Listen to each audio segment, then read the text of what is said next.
of the very many examples of how skateboarding mimicked surfing. Um, Skateboarding began kind of like surfing did, which is on longboards.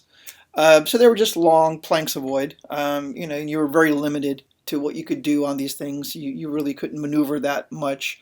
You could go straight, and the wheels also sucked. So, like if you hit a rock or got a little, crack in the pavement, you fell. It was very often very painful, and it had a very short run. The original version of a skateboard had a very short run, maybe about 2 years, and everyone thought it was a fad, much like the yo-yo or the hula hoop.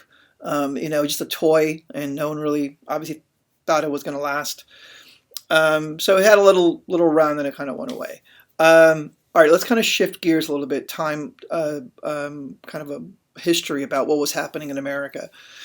So there was a man named Abbot Kinney who was trying to bring European culture to the beaches of Santa Monica and Venice in the early 1900s, basically bringing Venice, Italy, to America, thus Venice, California. Um, and there was a place called the Pacific Ocean Park, which opened in the wake of Disneyland, which debuted, by the way, in 1955, Disneyland. And Ocean Pacific Park was aimed for clean and wholesome family entertainment. The final design, actually, of the place was helmed by Fred Hartman, who had also designed portions of Disneyland's Main Street and also was a designer for major Hollywood films at the time, like the 1956 adventure flick called Around the World in 80 Days.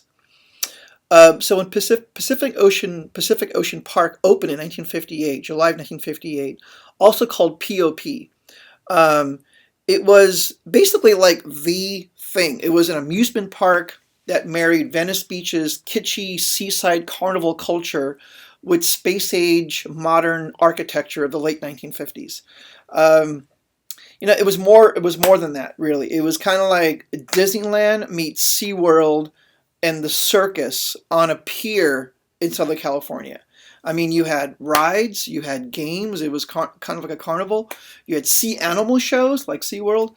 Plus, in the perfect spot on the beach, Venice, on the pier. Perfect. Southern California temperature year round. I mean, it was the most ideal place. I really wish this was still there. Here's some old footage of POP from its heyday.